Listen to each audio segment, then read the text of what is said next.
campagne pour le candidat socialiste comme ici à la sortie du métro.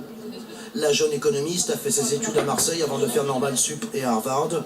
C'est elle qui, avec Thomas Piketty, porte l'idée phare du programme de Benoît Hamon, le revenu universel. Vous regardez le revenu universel, c'est l'idée la plus commentée, la plus débattue, la plus discutée de cette campagne présidentielle.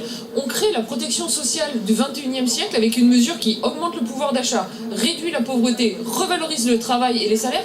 On ne parle que de ça. Et c'est ça qui est important, d'abord, porter des idées. L'économiste explique inlassablement cette mesure. Depuis 3 semaines, la jeune femme veut peser dans le débat public. À Marseille, seul un député socialiste l'accompagne sur le terrain. Je fais campagne, je pense que si tous les socialistes faisaient comme moi, ça irait mieux. Et je pense qu'il y a beaucoup de lâchages qui ont coûté des points.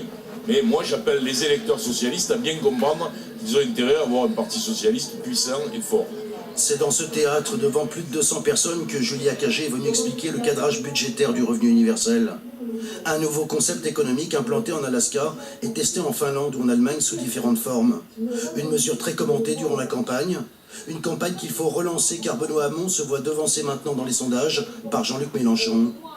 Pendant la primaire. Le revenu universel d'existence, si je devais le résumer en une phrase, après je vais vous le détailler, c'est en moyenne un gain de pouvoir d'achat de 2000 € par an pour 19 millions de Français.